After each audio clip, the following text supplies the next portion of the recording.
sur votre Voilà. contrat. OK. So, hi everyone. Bonjour à tous les participants au webinaire. Je vois que les nombres augmentent graduellement. I see that we're seeing more participation. So I want to thank everyone and wish everyone a happy Canada Day. Bonne fête du Canada, even though it was yesterday. So it's a post best wishes for Canada Day, or immediate post best wishes for Canada Day, which I think is part of the explanation for why we're doing this particular session on this day, right? So that those of you who are over the festivities can now sort of engage with us in some more serious reflection about the future of the country. As we know, despite the, if you like, a joyous occasion for some, less so for others yesterday, we're now looking at a fall forthcoming where there'll be some very critical decisions taken. On the one hand, during the forthcoming elections here in my home province of Quebec on October 5th, and a series of questions in a referendum in Alberta on October 19th. And thankfully, we have Lisa Young here, who, after I make a short presentation, will be giving us some insight into what we might expect or what we should be thinking about as we head towards the fall. And we have my esteemed colleague, the Honourable Stéphane Dion, also who's joining us, and he'll share his vast expertise from years of the, if you like, years of engagement in the battle for Canadian unity. Uh, so appreciate. Hopefully, I don't want to be immodest for Stéphane, but he's traveled a lot of miles on this issue, from the academy to the political arena to the diplomatic arena, and so it's always interesting to hear his thoughts around these issues. I also want to thank Stéphane and Lisa and Laline Berdahl, with whom Lisa co-authored a submission to our latest edition of Canadian Issues, which is on this issue, in fact, on this thematic of Canadian unity. I'd invite you to go to our website so you can see the special edition of that publication, which is entitled Canadian Unity, Where Do Things Stand? And so, amongst the other contributors, I want to thank, some of whom, well, we're not able to join us today, apart from Lisa and Loline, who's not joining us today, but Stéphane Dion is, Andre Lecour and Danielle Bellan, and Rupak Chattopadhyay, all of whom contributed to the special edition, which is available on our site and provides some interesting, if you like, thinking and thought and ideas and insights into various aspects of the issue. All I'm not going to actually uh, take up the themes or views that I elaborated on in the text that I submitted.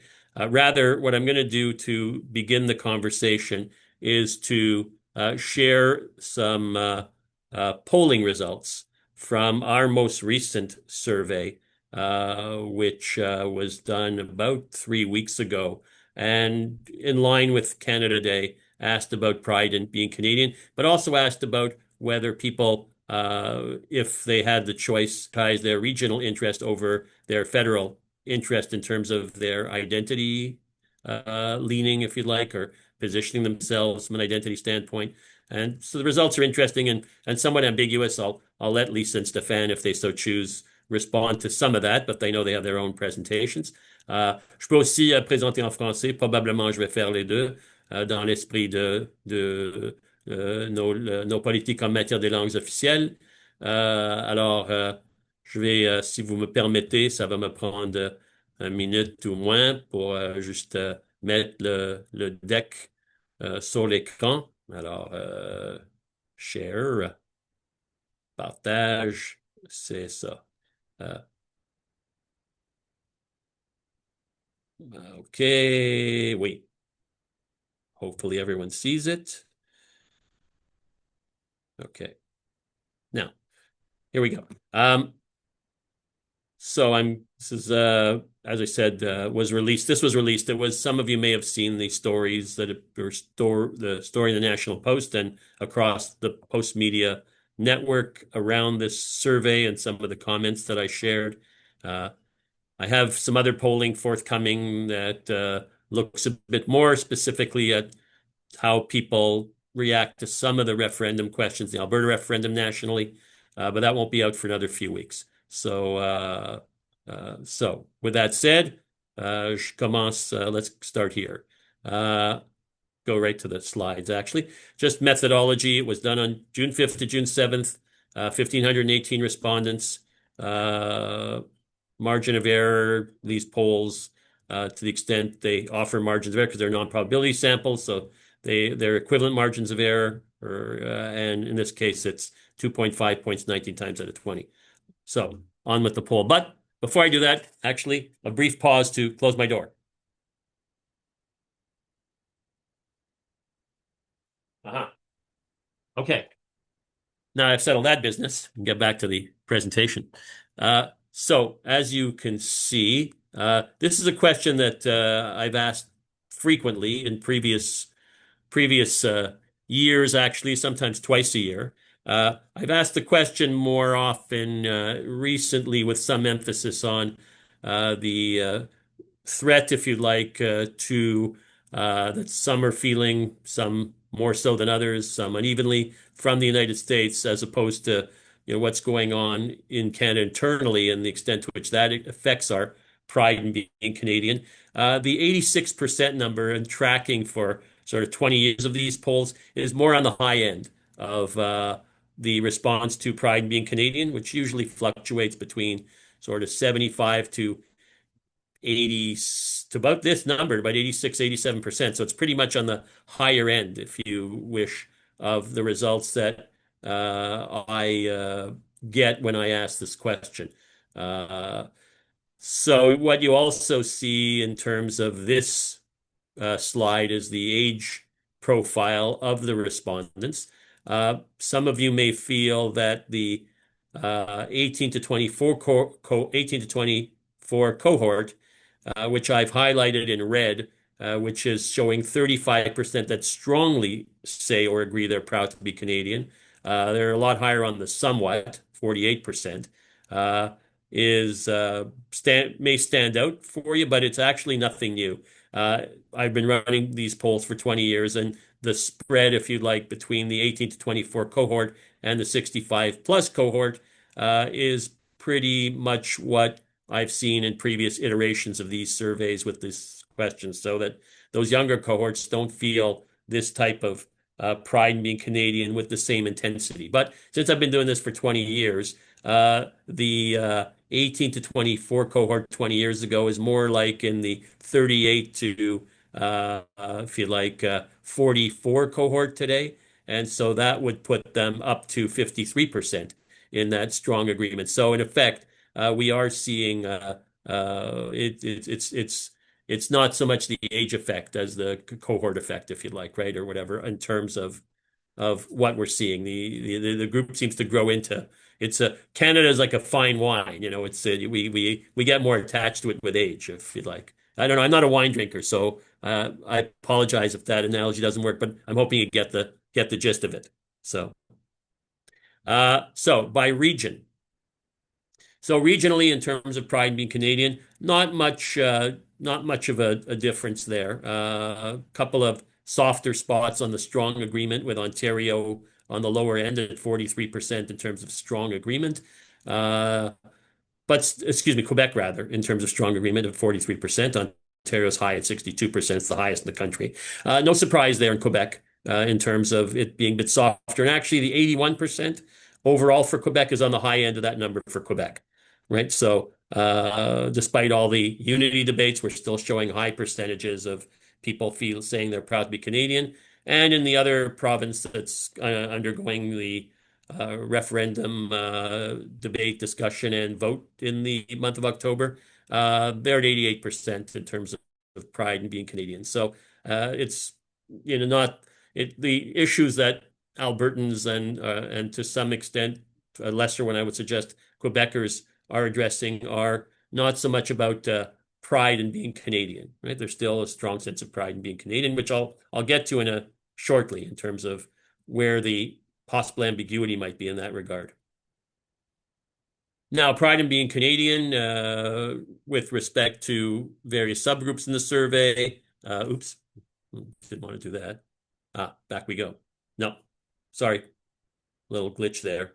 There we go. So on that issue, as you can see here, there is lower pride, predictably, amongst Francophone Canadians in the strongly agreement segment. That is if you like, the greater intensity of agreement or pride is lower amongst Francophones at 41%. It's highest amongst English Canadians at 60%, persons whose first language is English in this case. There isn't a big discrepancy, contrary to what you might observe in some media, between immigrants and non-immigrants. Sometimes you'll hear, well, immigrants don't feel the same sense of attachment to Canada as non-immigrants. Well, actually, that's not supported by the findings here. It hasn't been supported in previous iterations of these surveys either.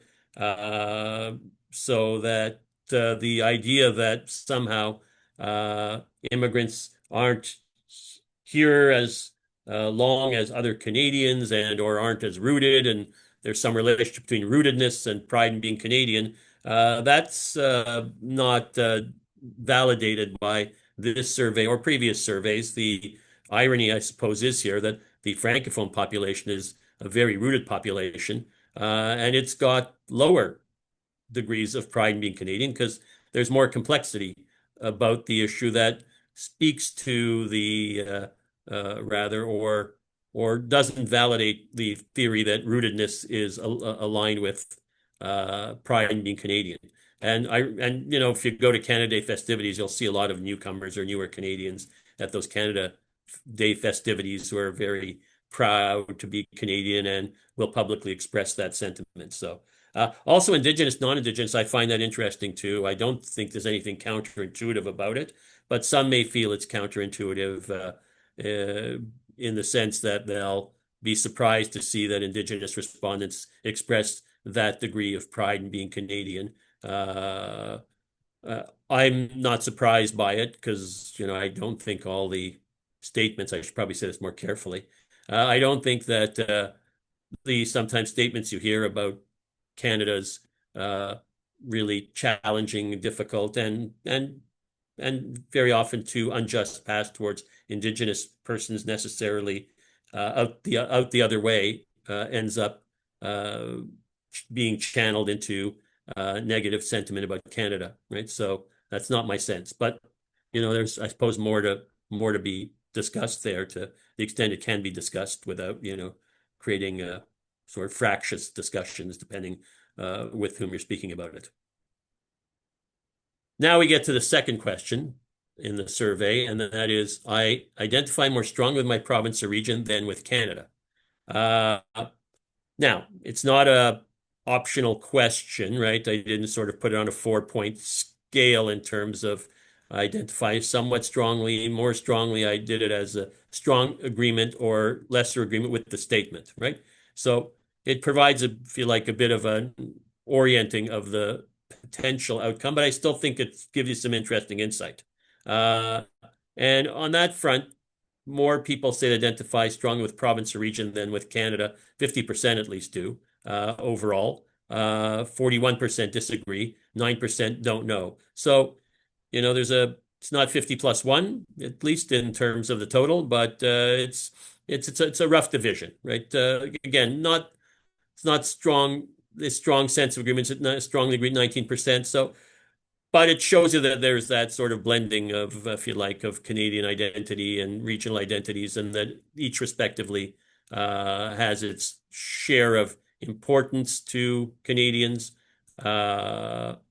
across that spectrum. On the terms of age cohort, there's not a big difference. So it's not about age, the age of one surveyed being a predictor of whether they feel a stronger degree of identification with their province or region than with Canada, right? So next. Now, I'll get Lisa to explain this to me, right, when she, makes her presentation, because I found this very counterintuitive. But the persons who were least likely to agree with that statement were Albertans, for reasons that I've been scratching my head about. The only thing I can surmise from this is maybe it reflects some pushback in terms of the perception around Albertans not feeling attached to Canada owing to all the referendum conversation. So respondents, maybe pushing back on that and sort of affirming their attachment to Canada in these circumstances. We'd have to test it more. Could be owing to sample size, but the sample size, which is probably a couple hundred, has always been the same. So I don't know that that's the issue. And I haven't seen so much counterintuitivity in previous surveys around federalism or other identity issues with respect to Albertans. So Quebecers seem to be, on track on this thing at 60%. And British Columbians, I'm not fully understanding the sort of regional expression there either, but I'm going to Vancouver in August, so I'm going to try to speak to some of my friends and see what, explain some of this, unless it's a rogue or anomaly, but I'm mystified by this, but let's probe it further. So in terms of other identity markers, language, immigrant status, nothing counterintuitive there. It's pretty split across the board on those issues, with the exception of francophones, a much greater degree of identifying with their province or region.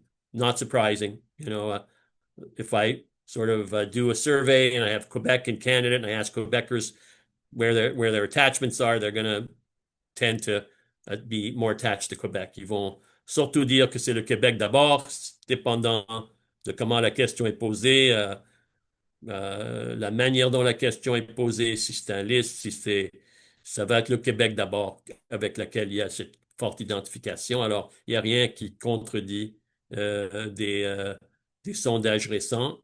On va aller un peu plus loin pour comprendre mieux le lien entre les deux, l'identification à la région et l'identification du Canada, dans les cross-tabs, dans les corrélations que je vais présenter dans les prochaines diapositives. Mais il n'y a rien de surprenant ça dans la réponse à la question. Pour les immigrants, un peu surprenant qu'il y a cette tendance à dire que c'est la région-province avec laquelle il y a une forte identification. Mais comme on a vu tantôt, pour les immigrants, il y a quand même ce niveau de fierté avec le Canada qui se manifeste dans la question qui était posée antérieurement. OK.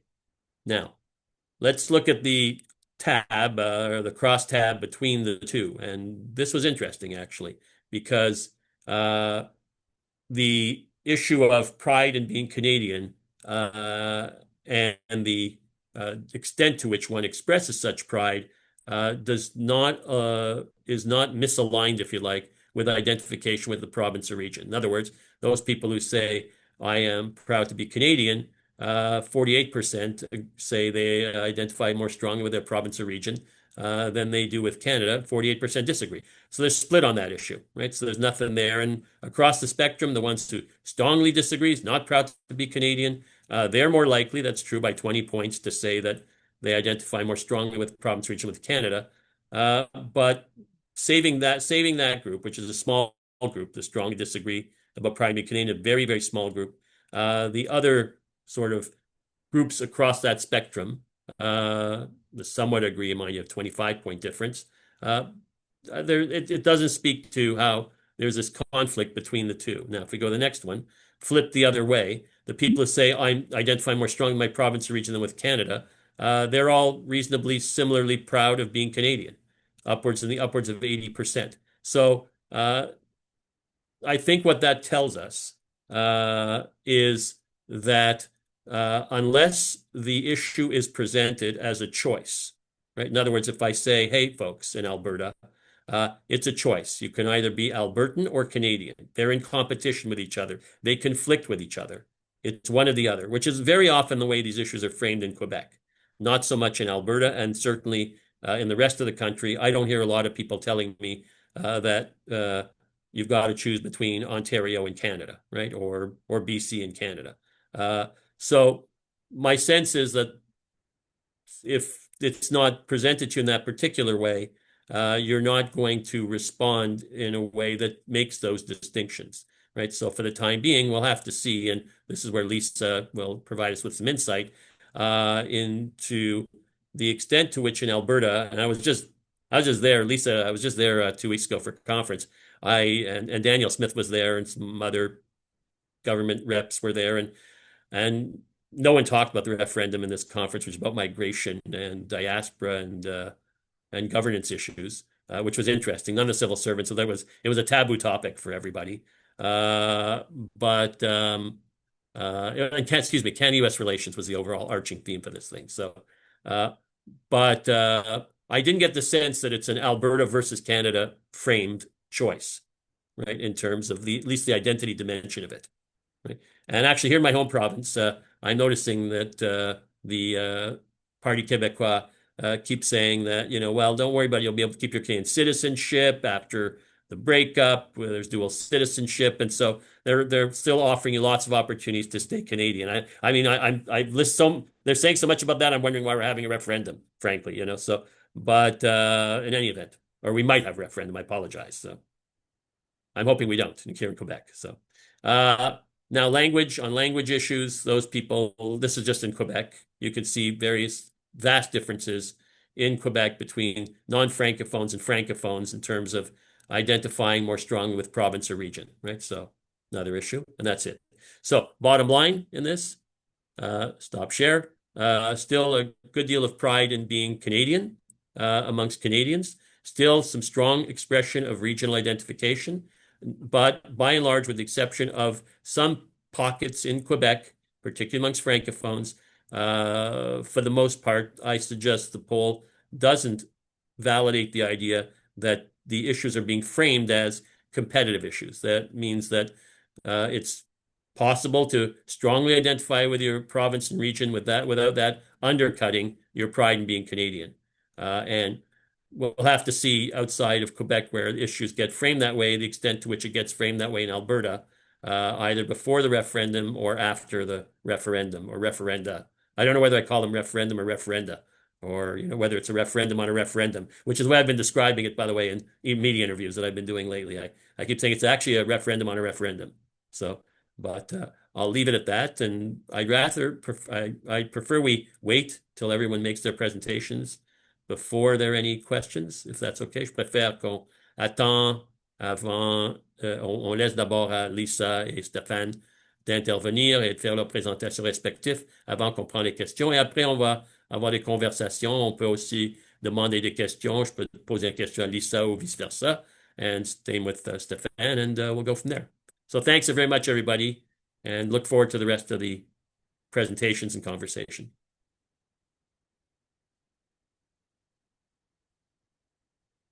Okay, is it over to me then? Yes? Okay. Well, thanks so much. My name's Lisa Young. I'm a professor at the University of Calgary, and I'm speaking to you today from the university, from my home in Calgary, which is in the traditional territory of the Blackfoot people.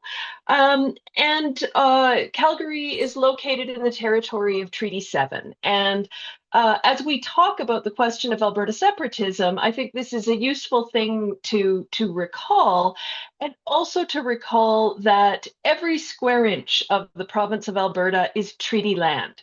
The numbered treaties were signed before the with various Indigenous communities before the province could be created by Parliament, and that's a historical consideration that has certainly been brought to bear as we've started talking about this question of Alberta separatism. Now, I'm not sure if Chloe is going to show my slides. Yeah, let me just get those up for you. Okay, perfect.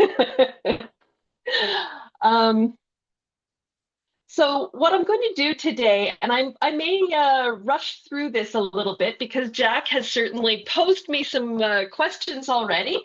But I'll give just a little overview of the piece that my colleague Lolene Birdall at the University of Saskatchewan and I wrote for the special issue of Canadian Issues. So if we go to the next slide, um, I think the first thing to remember here is that um, Western separatism, is not new. From the time that Alberta and Saskatchewan became provinces in 1905, there was already discontent with the status of these new provinces. There were conflicts over control over natural resources. There were sort of Western sovereignty movements there have been for more than 100 years. But certainly in my lifetime, I can think back to the Western Canada Concept Party that contested elections in the 1980s. It was a bit of an homage to the Quebec separatist movement and the referendum in 1980. The idea that the four Western provinces might go it alone, would be better off without being part of Canada. And that settled down to some extent after the constitutional rounds of the 80s and 90s. But Western separatism reared its head again in 2019 as the Wexit movement, as it was called at the time, which was a bit of a nod to Brexit, of course.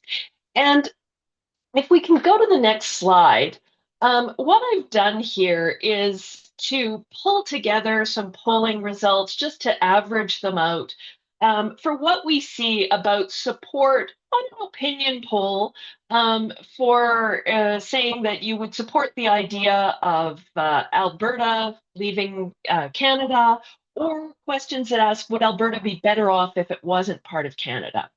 And what we can see is that after the fall 2019 federal election, there was a real rise in sentiment toward the idea of so-called Wexit, which at that point had really become the idea that Alberta would separate or Alberta and Saskatchewan would separate.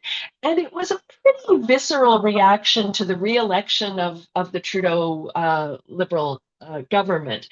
And this is a reminder of the partisan identity that is part of the impulse toward Alberta or Western separatism. The idea that the people of Alberta are paying for more than their fair share into the country and essentially not getting to choose who would govern. And so we see this again with another peak after the 2025 federal election. I think 2021 got a little complicated because of COVID.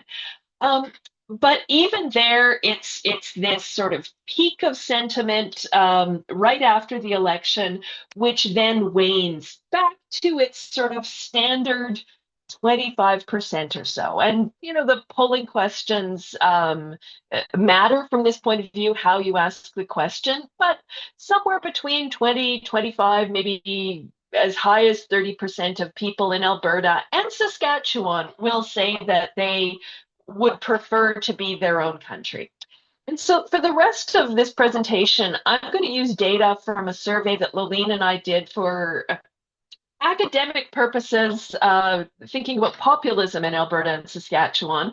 But we threw in a couple of questions that have become quite helpful to us in understanding what's going on in these two provinces. And what you see here are the people who say that they would support the idea of Alberta and Saskatchewan separating together. So that's, we in our survey about 24%, a little bit lower for Saskatchewan on its own, and lower still, about 13% of respondents to our survey support the idea of Alberta and Saskatchewan leaving Canada and joining the United States. And we think that this question of the United States is important to understanding what's going on in this particular moment here. So it's useful to keep in mind that, it's this relatively small proportion of survey respondents, less than 15%, who want this particular outcome of not just separation, but also leaving. And so Chloe has done exactly the right thing moving forward.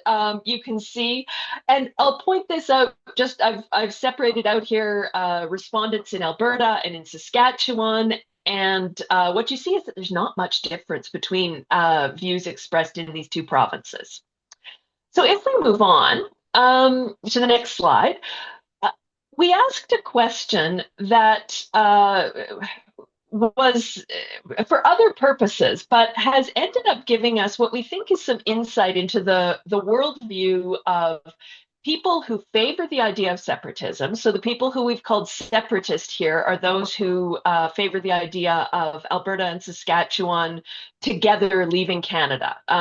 Most of them also agree with the idea, or some of them agree with the idea of becoming part of the United States, but not all of them. And so we asked a question saying on a scale from 1 to 7, where 1 is a friend of the people of Saskatchewan or a friend of the people of Alberta, and 7 is an enemy of the people. What do you think about these various groups? And it's given us this insight into the worldview of these groups, where we see among separatists the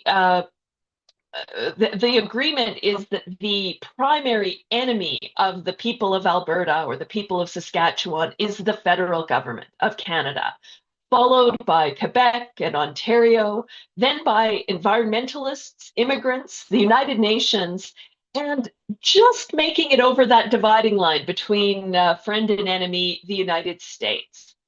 But then we can contrast that to everybody else who answered the survey. And of those people, first of all, there was much lower likelihood of perceiving enemies, which tells us something about the psychology of the different groups. They're less on defense and perceiving enemies out there.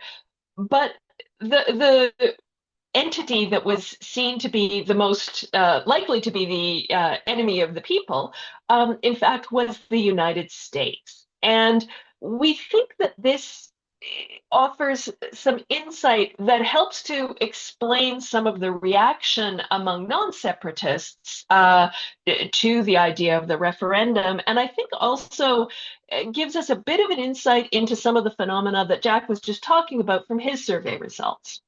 So if we move on, I've just got a slide here that shows on that friend to enemy scale a comparison of separatists and non-separatists, just to drive this point home and illustrate it a little bit differently.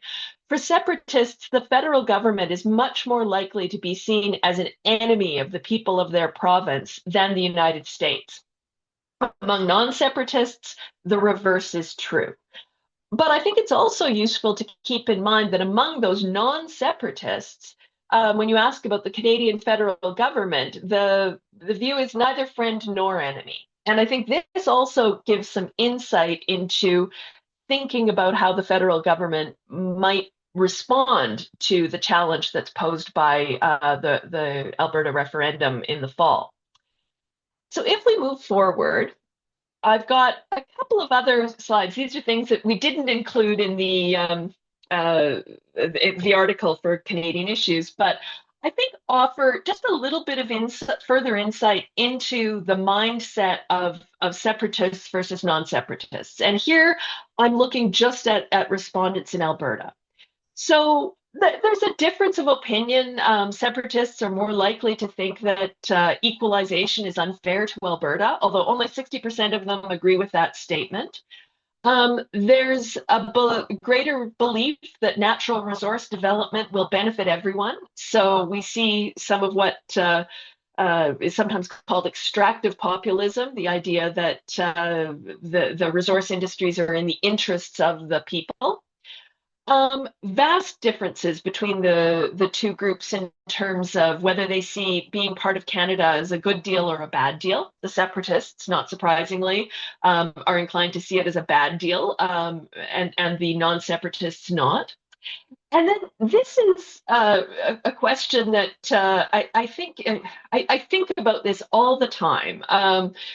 That there's vast difference between the two groups in their response to the statement that people in Alberta work harder than people in other provinces. And you see among separatists a strong belief, more than 60% of them believe that people in Alberta are simply harder working, that the wealth of the province is a result not of good luck or natural resources being located within our boundaries, but rather sheer hard work. And I think that offers an interesting insight into the mindset of separatists relative to questions of equalization and other elements of fiscal federalism. If we move on to the next slide, we also see evidence of what the sociologists like to call status threat. And here we see that those who are in favor of separation are much more likely to agree with the statement that I'm increasingly at a disadvantage because of my race. And we know that the vast majority of separatists would identify themselves as white. I'm increasingly at a disadvantage because of my gender. Less of a difference, but it's still present. And then the question that really sort of pulls things together. People like me are being left behind. And we see evidence of this among non-separatist Albertans as well, but to a greater extent among separatists. And so if we put all of this together, you start to get a portrait of the committed separatists as being people who feel that they are hardworking but being left behind, that they are virtuous but are not being rewarded for it, and that it's being part of Confederation that's really at the heart of this. So how should we think about this? If we move on to the next slide, we offered some suggestions for how the rest of Canada might respond to the challenge that's being posed with the referendum in Alberta in the fall. Our first suggestion is to sharpen the focus to an even greater extent than it is already on the economic and political threat that's being posed by the United States. And I think, certainly within the conversation in Alberta, there needs to be some recognition that an independent Alberta would not be independent of the United States. What the relationship would look like is not entirely clear, but it's hard to imagine Alberta's independence without the support of the United States, and that means some form of formal or informal alliance with the United States in a way that I think many would be uncomfortable with. So a reminder of that. And this harkens back to our observation that those who don't support separatism see the United States as a threat. Certainly, there's a need to address irritants in relationships between Alberta and Saskatchewan and Ottawa. And in many ways, events are moving quickly here. I think that, a lot of what we've seen the federal government doing over the last number of months have sort of already responded to this suggestion. I believe that there are announcements coming around a pipeline moving forward, which has, of course, been a huge issue. We saw the Prime Minister a couple of days ago formally abandon all of the Trudeau government's commitments to greenhouse gas emissions. And those were the prime irritants, and they are being addressed. So I think that is already happening. And it probably informs some of the sort of stabilization of support for the separatist option. And finally, I think there's an ongoing need to strengthen the case to be made to people in Alberta and Saskatchewan in favor of the Federation. Talking about the sort of longer history, the benefits that the two provinces have had as by virtue of being part of Canada, and shifting the focus in some ways from some of the negative commentary that we've seen, and that has certainly been fostered by provincial governments here over the last number of years. So we don't pretend that we can solve this issue, but certainly we hope that this is a contribution in understanding elsewhere in the country. And that is all that I had. Okay. Thank you so much, Lisa. A lot of food for thought, and we can now, as I said earlier, I prefer we wait till everyone speaks. So we'll have Stéphane, who's had some technical issues, but has, I gather, fixed them, who can now join us. And thank you so much, Stéphane, for agreeing to participate. I hope you caught some of what was said previously. Feel free to speak either French or English. And we'll take it from there. So, okay, thank you. Do you hear me, everyone? Yes. Is it working? yeah, I mean, you're kind of flipped to the side for some reason. I don't know what, so hang on if I tilt my laptop like that, but it's. So you don't see me, but you hear me. Oh yeah, I see. You were fine before. You got sort of flipped sideways. It's still good. Okay, I am flipped sideways, but I may start or not. Yeah, don't Yes. worry about it. Yep. You can go ahead. Okay. So it's not perfect, but it's okay. I'm very far away in the high Laurentians, upper Laurentians, and in the forest. So it's why maybe I'm not optimally seen. Donc tout est bon? Oui, vous pouvez y aller. Non. OK, peut y aller. Et là, je vais parler dans les deux langues. I think Lisa had a very clear presentation. My point will be to insist much more on our solution 1 and 3 than solution 2. One being explaining the consequences of separation and the difficulty of the process. And 3, explaining how Canada is great. And 2, what can we do to accommodate? I have a lot of concerns about 2. I think if you look at Canada with other countries, the other countries too have difficulties with climate policies. It's dividing, it's making governments falling apart. It's tough. But nobody's in the other countries speak about separation because of that, only in Canada. Immigration, the same. Immigration is an issue, a big issue, destroying governments, creating new parties. It's very difficult to manage, but nowhere except in Canada, it's an argument for separation. And I think it's because we are too accommodating with the separatist approach. The idea that you put your country on the table each time you have a disagreement is only Canadian. You don't see that elsewhere. Politicians saying, okay, separatists, you have a point, but elect me and I will fix it. It's only happening in Canada, not elsewhere. So I think it's a disease we have in Canada to be too much accommodating to a separatist point of view and the deterioration of our cohesion as a country. It doesn't mean that I'm satisfied with Canada as it is. I have a lot of ideas to improve it, and I'm sure everyone listening to me now have also ideas. I'm just saying, making the point in the chapter that I wrote for Jack in the book he's releasing today. I made the point that separatist blackmail is not the way to go. If you look the example that Lisa gave, a pipeline. Please don't build a new pipeline in British Columbia in order to appease the separatists in Alberta. It will not work. If you want a new pipeline, it's because you think it's good for Canada.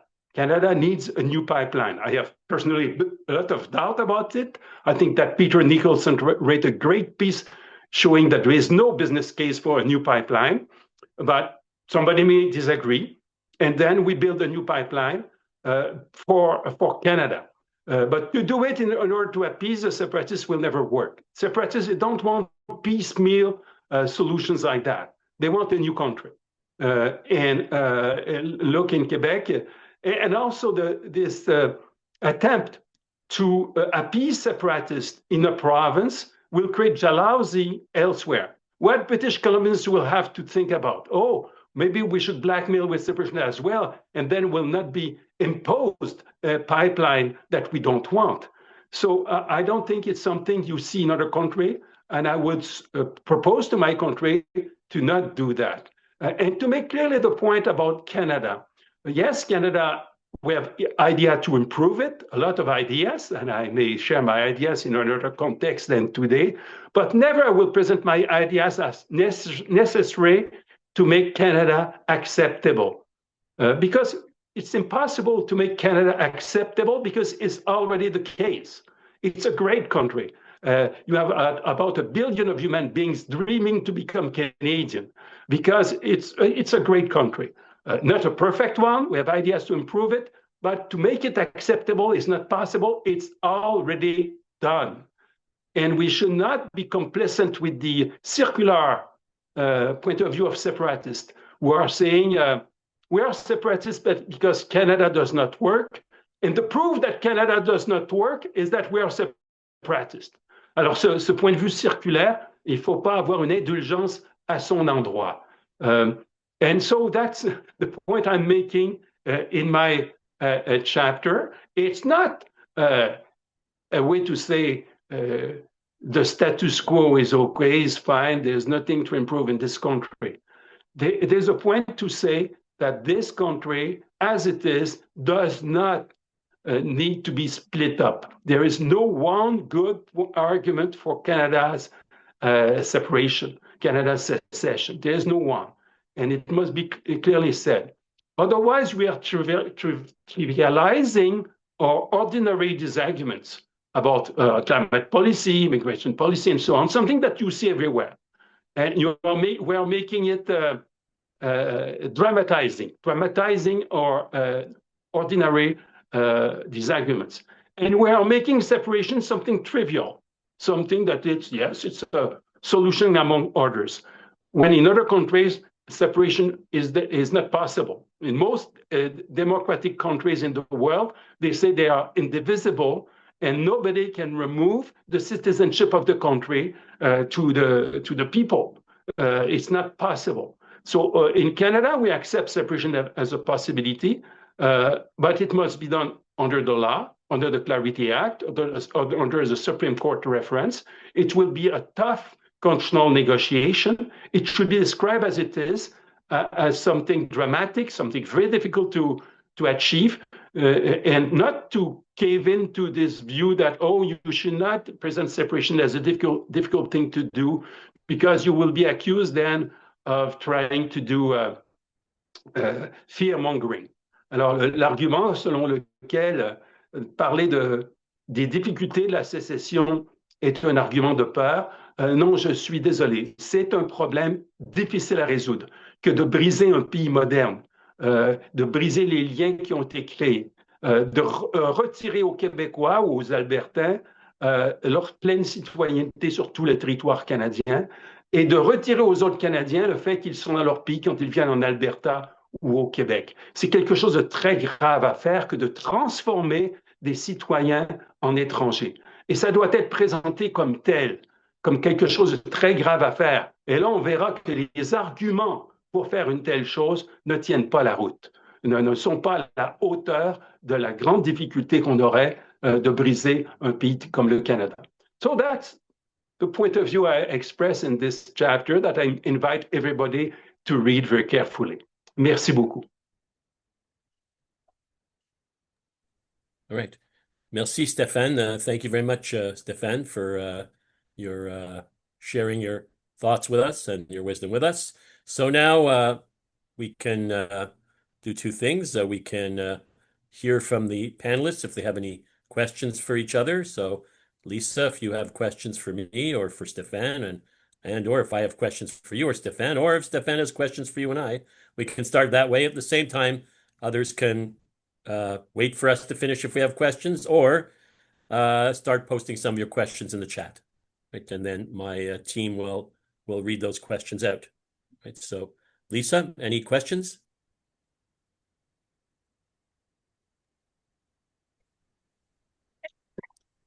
Maybe not so much questions as observations. Observations, fine. Sorry. Yeah.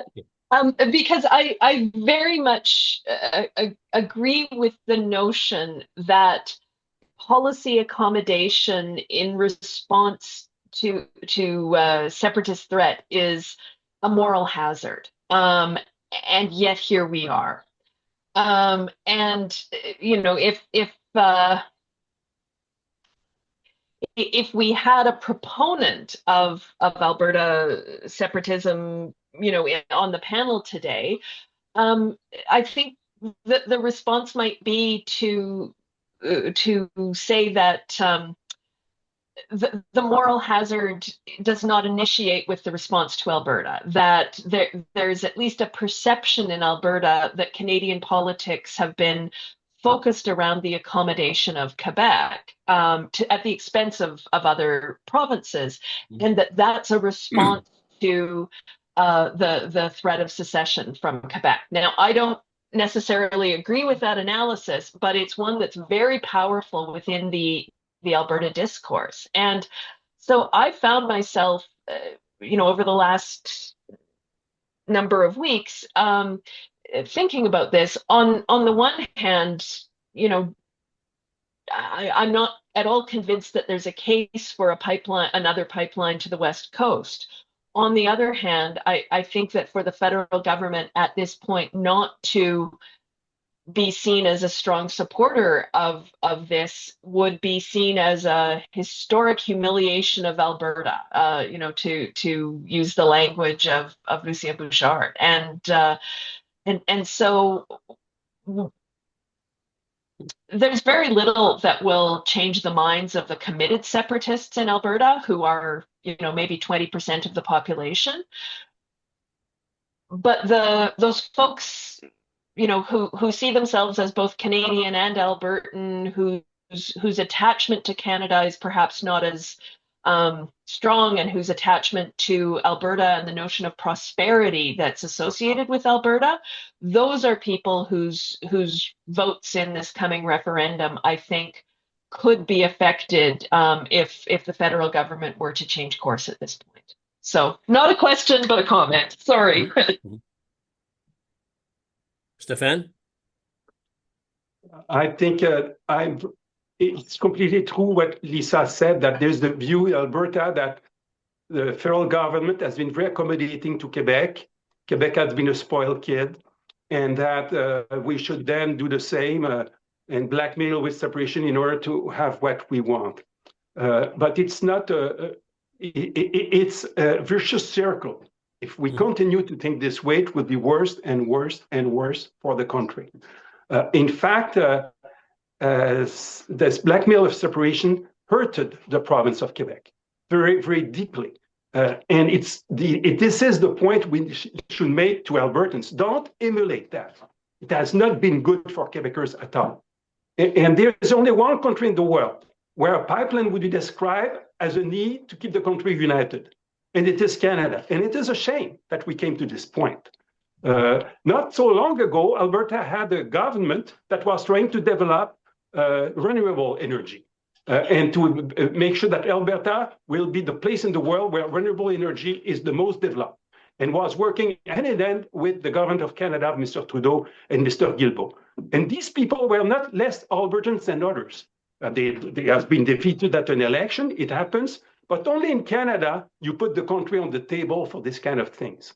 And it's what I want us to stop to do that respectfully for the people that are separatists, to tell them, look, you don't have a point. It's not a reason to break up a country. If you think that our climate policies are too demanding, vote for a government that will do less. And it's what happened. It's what is happening. I think Mr. Carney is doing less because he thinks he should do less. It's better for the economy of Canada to be less demanding with climate policy than that was Mr. Trudeau. It's what he thinks. We may agree or disagree about that, but we should not put our country on the table about this kind of disagreements. That's my point. We should stop to do that. Yeah. It's Lisa, my appeal in my chapter. I have a question for Lisa, actually. If Pierre Poilievre were elected instead of Mark Carney, do you think this would be happening? I'm just curious, because part of my view on this is that the catalyst for moving forward on this was the defeat of Pierre Poilievre at the last federal election, but I may be incorrect about that. On the one hand. On the other hand, I think as well that Daniel Smith and those people who share Daniel Smith's view of things are taking a page out of Quebec's playbook and think that what Quebec has done to try to extract more, if you like, power, jurisdiction, resources from the federal government is what Alberta is doing right now.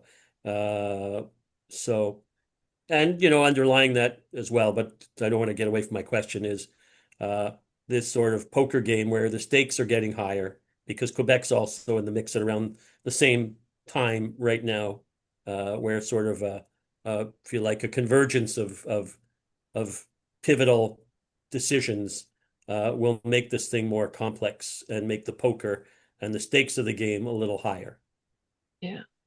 Yeah, I suspect we would not be where we are right now in Alberta if the outcome of the last federal election had been different. I do think, it is not coincidence that we see the peaks in support for the idea of Alberta separatism, right after the re-election of Liberal governments. And we certainly heard some very high stakes rhetoric coming from Preston Manning and from Daniel Smith in the 2025 election about, if the rest of the country can't elect the government that we want, then we're going to have to pack our bags and go.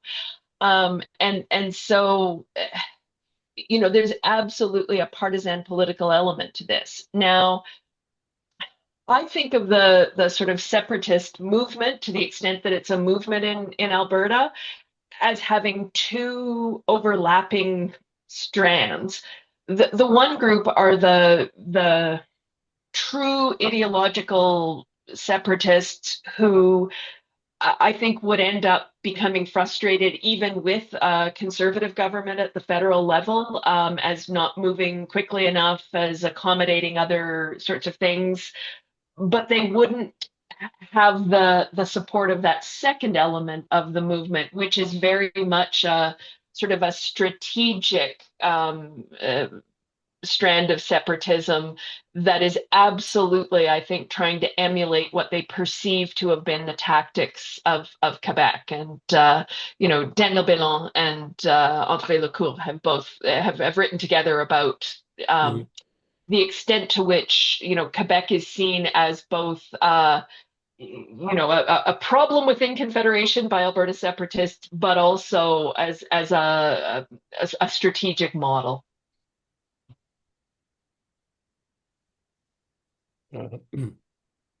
Anyone else? All right, I think we've settled the debate. Are there any questions at this point from, let's see. Want me to read some out? Chloe? Yeah, read some out, sure. Okay, so actually, I think this was towards the end of your presentation, Jack, so it's probably for you. Est-ce que la conjoncture actuelle avec les États-Unis et tout ce qui se passe dans le monde n'influence pas ces sondages?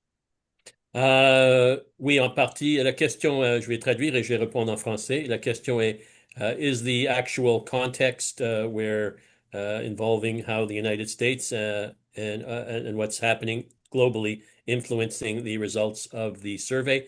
I think the answer is yes on the pride in being Canadian, although it's not vastly, so it's not a 20-point surge to 100%, right? But still higher than usual. And I do think a lot of that has to do with the threat from the United States, continued or ongoing threat from the United States as if you'd like, a driver of Canadian pride.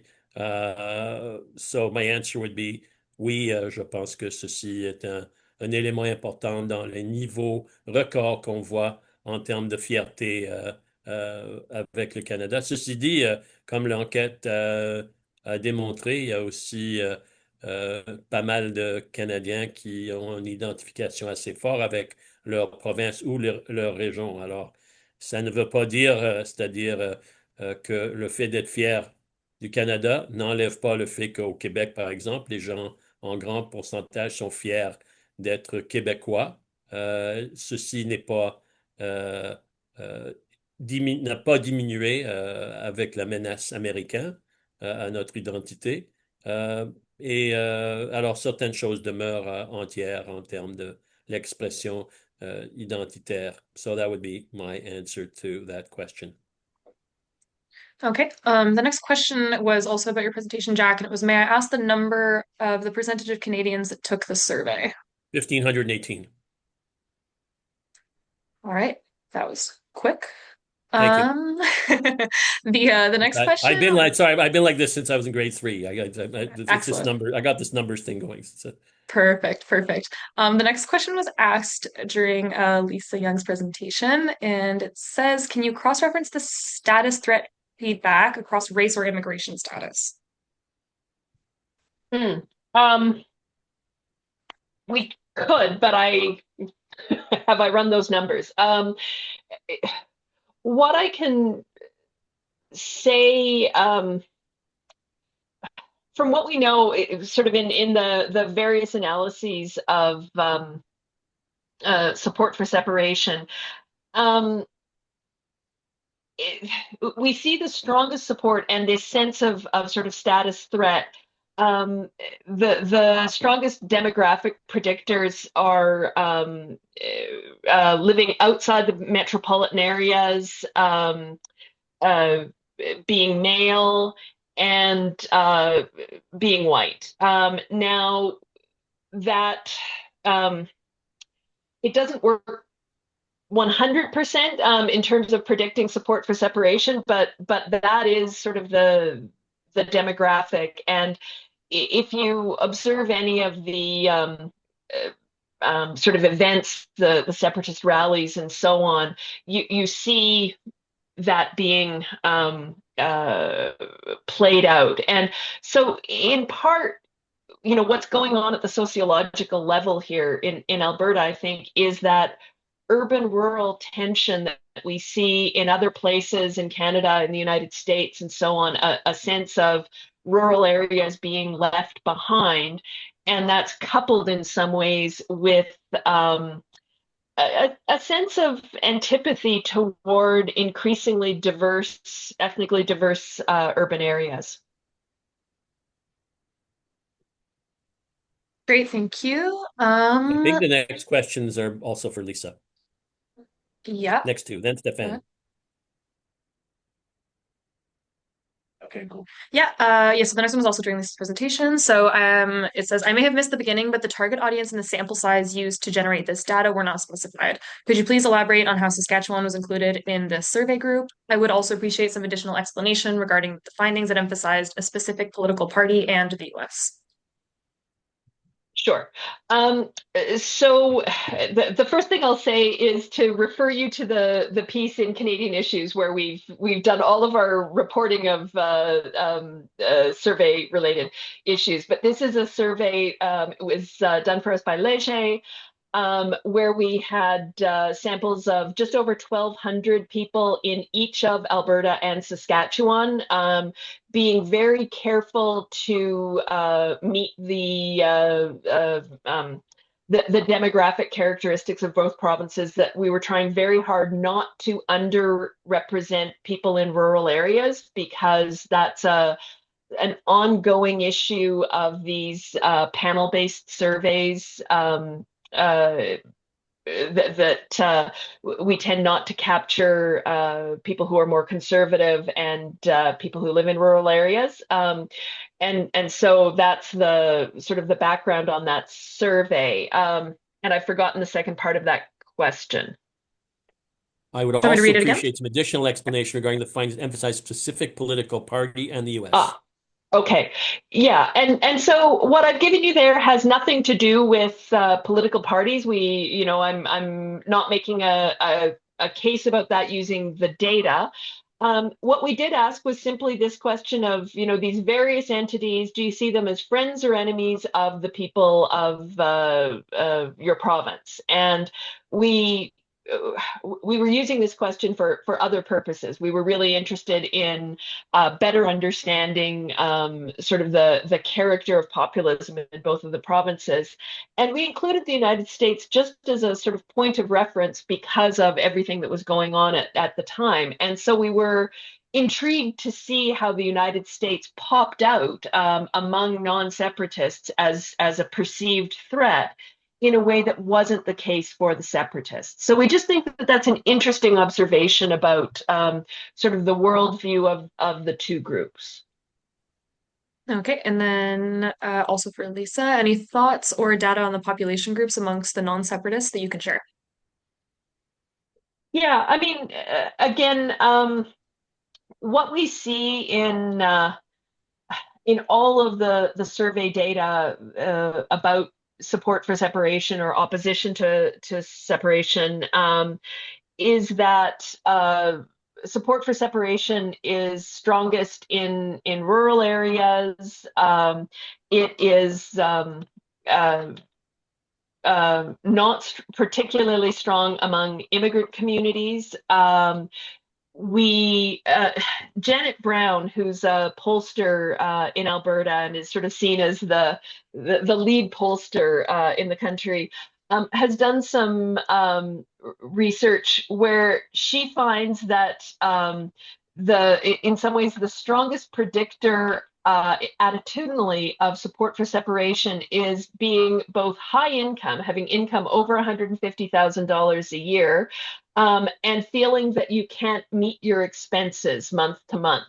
So it's, people who are objectively affluent but feel that they're having trouble getting by. And I think that speaks in some ways to that sort of status threat that I was talking about as well. Great. Okay. The next question asks, Stéphane, your reflections on why the separation among provinces was woven into the federation. What is the question then? Sorry, one more time. Your reflections on why the separation among provinces was woven into the federation. Well, yes, I think it's because in Canada we are too much accommodating to the separatist argument. In other countries, most democracies would say the country is indivisible. Nobody can remove citizenship of others' fellow citizens. It's not possible. It's what is happening in the United States, in France, in Italy, in Spain, in Germany, everywhere, except in some countries, a few ones, the UK and Canada being the two of them. Except that even in these countries, UK, Canada, and some others, you cannot separate outside the rule of law. And in Canada, the rule of law is the Clarity Act and the decision of the Supreme Court, the Supreme Court of Opinion of 1998. So we should, yes, I know that there's view in Alberta that it paid off for Quebec to have a strong separatist movements over decades. But it's not the truth. It's clearly the opposite. If we Quebecers would have put all our talents and skills to build a stronger Canada with other Canadians, our province would be better off than today. And that's the clear message that should be sent to Alberta. And this idea that we may accommodate a separatist in Alberta in building a pipeline, I think it's something you would never imagine anywhere else in the world. That we came to this point shows how much we have been mistaken over decades about this issue. If the government of Canada thinks that the new pipeline is good for the economy, as it seems to be the case, then they should make the case for the economy of all Canadians, including Albertans. It would be good to have another pipeline. If there is no business case, don't try to build a new pipeline in order to cool down the separatist fever in Alberta. It will not work. So that's a bit the view that I'm describing in my chapter in the book that I invite everybody to read carefully. Thank you. Next question. Next question. Could the panel please respond to the placement of questions about services to immigrants, etc., which will be part of the upcoming referendum? Thank you. That's for me? No, but could be. Could be. Just for the panel. It's an open-ended question to everybody. Lisa, I can answer, but go ahead, Lisa. Yeah. So one of the ways to think about what's going on in Alberta right now is to see the premier and her government as walking a tightrope between sort of the views of mainstream Alberta voters on the one hand, and a dedicated group of activists in the grassroots of their party on the other hand. And it's useful to observe that the United Conservative Party's constitution sets itself up so that there are many ways to challenge a party leader. And that was by design.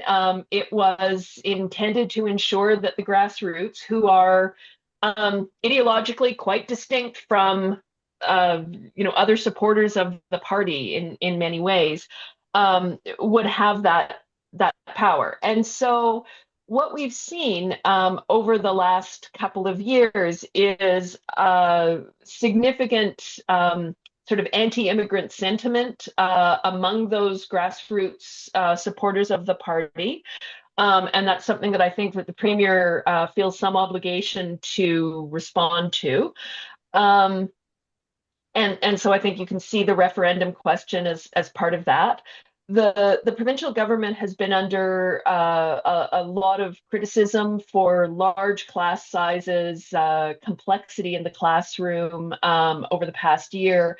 And the answer has been, well, it's because of the influx of immigrants that the Trudeau government let in. And there's political hay to be made by naming anything as being a product of the Trudeau government. And so the other 9 questions are intended, I think, in an effort to appease people who are discontented with the status quo,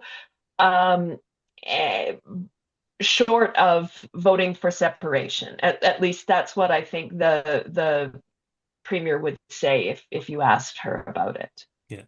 I actually, my take on that, but I'm not in the mindset of the premier and her various advisors who seem to have this thing ready very, very quickly after the court decision. So it was obviously planned quite well ahead of the court decision to be presented as such. I find those questions very oriented. Some of them I barely consider questions because embedded in them are statements, sort of. There are too many immigrants in Alberta, or whatever, like not quite like that, but stuff like that. So I think it's a bit of a preemptive set of questions that will help you to think differently about question 10, which is really the key question, right, on the referendum. So we'll have to see. This is where the poker issue comes into play. An affirmative response on some of those questions. I'm not sure were I the federal government to give those results more consideration than they merit because of the way in which the questions are formulated. And that's where, as I said, we'll have to see what the sort of interaction would be in the aftermath of positive votes, which I fully expect on many of those first 9 questions, that the votes will be yes to those questions, just by virtue of how they're framed. And so we'll have to see what the reaction will be to that. The danger in this whole thing, too, is that some people will say on question 10, the key question, that there's no immediate commitment. So the people who are on the sovereign separatist side can say, hey, there's no downside in voting for this thing. The vote about separation will come at another time. This is just a message we're trying to send at this point, as we're doing in the case of the previous questions. I suppose that some of that is going to get played out in the conversation as we come up to October. Correct me, Lisa, if I'm wrong, but I've seen this movie before in Quebec many times, and I've seen it differently actually, because the Scottish referendum, I was in Edinburgh to sort of follow the referendum in Scotland many moons ago. It was different because it was the federal government was very engaged in that the UK government was more engaged in that referendum, so it was kind of different. But you see a lot of that interplay in terms of what it means or what it may not mean, and if the minority is a stronger minority, it will send a message even if we don't win. And so there's a lot of that sort of politics and poker of it that's hard to predict. Stéphane? Well, if the 10th question would have been the question the separatists wanted, do you want Alberta to become an independent country and cease to be part of Canada? I think the Clarity Act would be triggered. And I think the House of Commons would have said, you cannot mix it with other questions. If you do it, we will not recognize this referendum. And this referendum cannot lead to a negotiation on separation. For the reason you just mentioned, Jack, it's important to dissociate the breakup of the country with different views we may have about how to improve the country. People are entitled to think we have too many immigrants, not enough immigrants, just enough immigrants, and we may have different views about that. That's completely different than to say, I want to leave or I want to stay in Canada. And it would have been very clear that if one day there is a referendum on secession in a province, the campaign and the question should be only about that, not about sending a message or things like that. So that's my view, that this 10th question should be dissociated from the 9 other ones. Yeah, I mean, it isn't actually. It is and it isn't, right? It's not. It's because it's part of a sequence of questions. It could have been asked as number 1 or number 3, right? So we sort of asked the first one, immigration. We go the third one, you want a referendum to have another referendum on separation. Let's get back to immigration questions in question 4. No, it wasn't done like that, nor was it the first question. It's purposely done as the 10th question so that it's sort of likens what they're kind of being sort of prepared for something or oriented in a particular direction, sort of yes, yes, yes, yes, yes, no. It's an interesting way of doing it. I give the people who devise this a lot of credit. I find it extremely clever, right? But the other side of this is that there's a lot of grounds to, as I said, for the receiving end of it, which is the federal government, to push back on it. Yeah. However, I wouldn't wait to push back on it till, as in the case of the 1995 referendum, I wouldn't wait to push back on some of this to October 20th. I think the position needs to be laid out prior by the federal government. Again, the poker part of this is if the federal government or the people representing it say that, hey, a lot of these questions are too fuzzy, so we can't really, walk away from this with a strong mandate to respond the way you want. If you wait to do that on October 20th, it could be a bit of a problem. The breakup of the country cannot be a question among others. That's my point. Right. Agreed. Sorry. Lisa, you looked like you wanted to add something. Yeah, I mean, there's all kinds of technicalities here about this. It's the 10th question, and yet when people actually go to vote, it will be the first ballot that they are offered. So each of these 10 questions will have its own ballot paper because we're not allowed to use vote tabulators in Alberta because of worries coming out of the United States, which are bogus. So it's going to be a very strange thing, and people will be given the option of refusing the 9 other ballots, right? You can choose which ones you want, but so you think of it as the 10th question, but it isn't necessarily going to be at the bottom of a sheet. It's a very strange setup, and there is every reason to believe that voting day is going to be a logistical disaster. Yeah, even that raises all kinds of issues, Lisa, as you say it. Yeah, because then the sort of participation rate for the question could have some relevance, right? Absolutely. Yeah. And, will people be turned away because the voting stations are overwhelmed because people are depositing 10 color-coded ballots, right? Like Elections Alberta is completely overwhelmed by this. Yeah, I think my point simply is that it in the sort of pokerization of this, that it's probably not good for the federal government to wait till October 20th if they have a view that they can express as a consensus view on what this means or doesn't mean. Doing so on October 20th is probably not a good idea. But if you say something before, that could have an effect on how people will, vote or not vote, right? So if you say this doesn't mean very much, then people may say, hey, there's no downside, So I think the strategists understand that well in Alberta, and the federal government will have to, respond accordingly at some point, but not wait till October 20th. Yeah. Maybe October 18th. So next. The next question was, do we have the percentages of immigrants on both sides of the survey responses? What is on referring to which survey? I mean, I have them in ours. If you care I don't to see have that, them handy. Yeah. If you care to see that, please write me. I think there are about 168 respondents that are born outside of Canada, but I have to go back and verify that. So, but it's easy for me to verify that just with an email to please send your email to christopher.surtees at acs-aec.ca.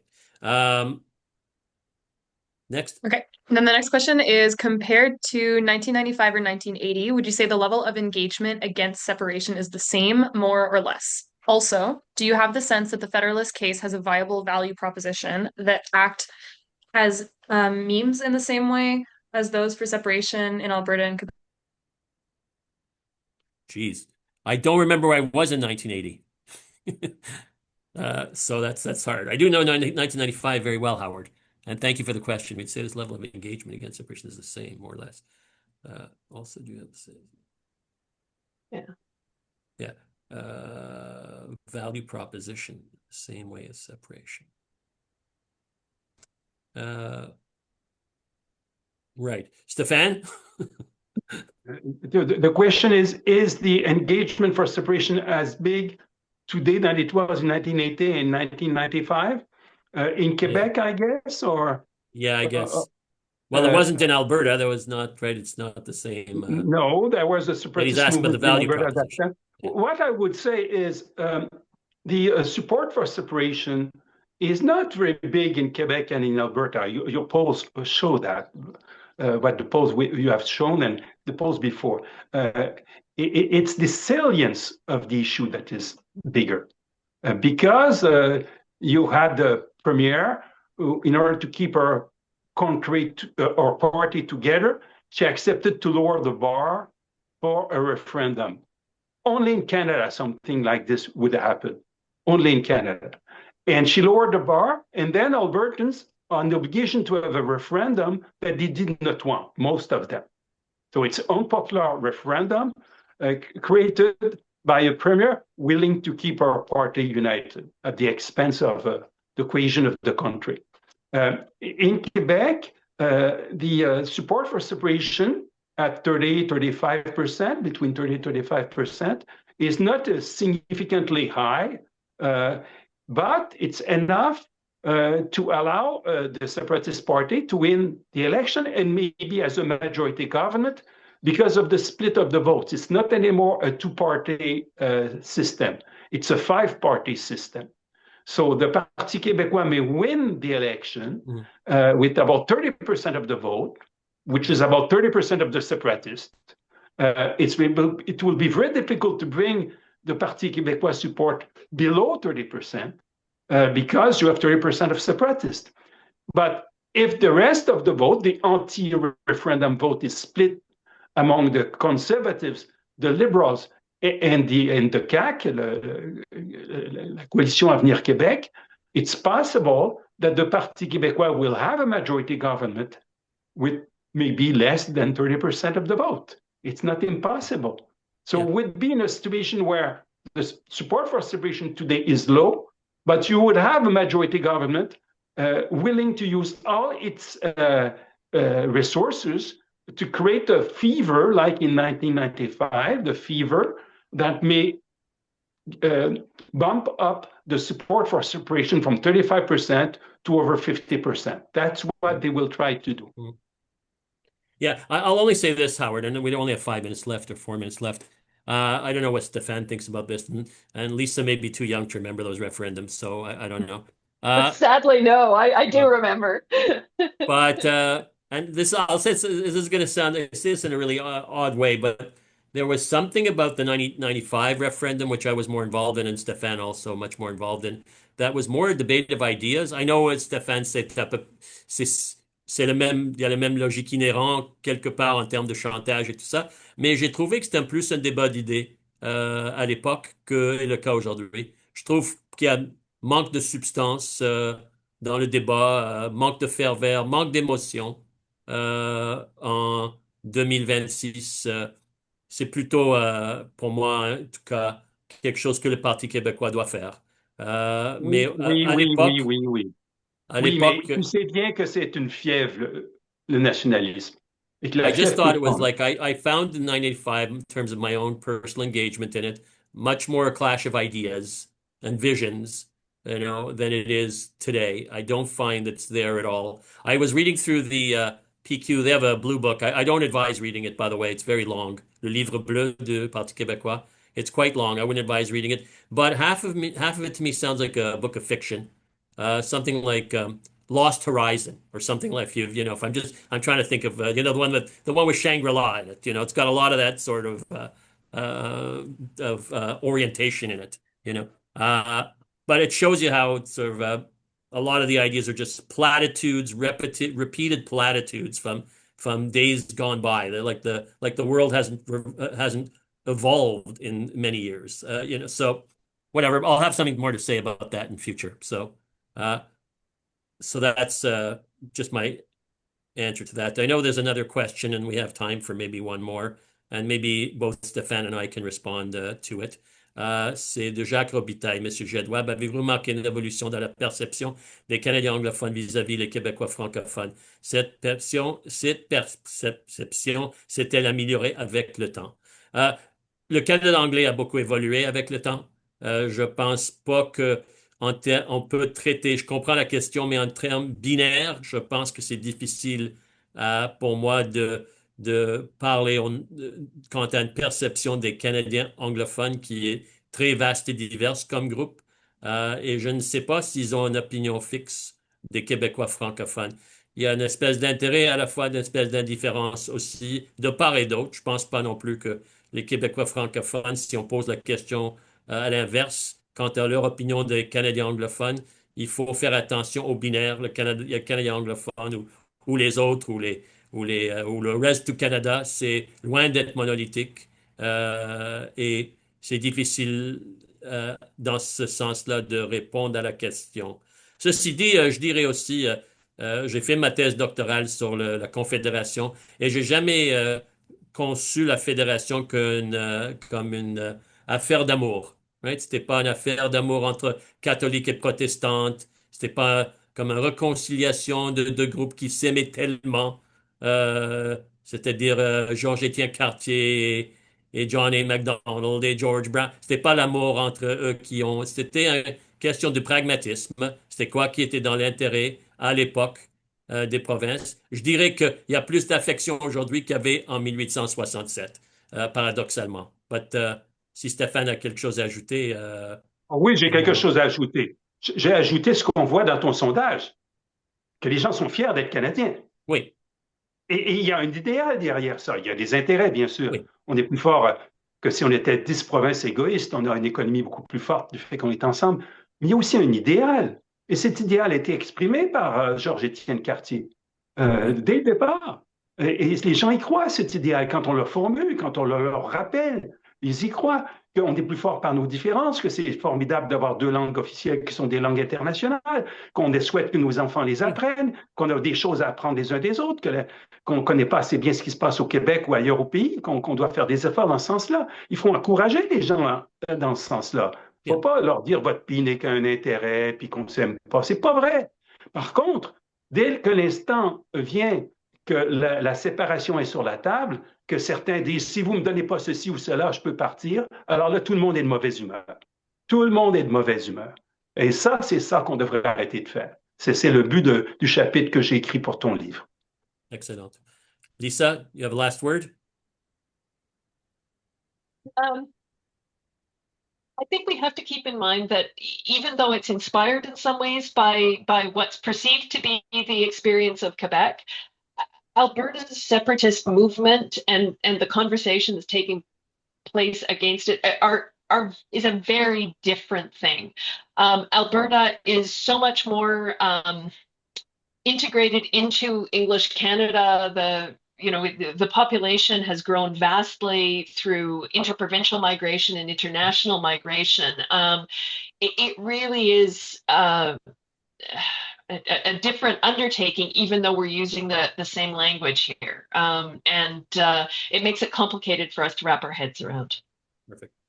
Thanks. Thank you, everybody. Also, let me take 10 seconds to mention our next conference, which will be October 22nd and 23rd, or 21st and the 21st and 22nd in Niagara Falls.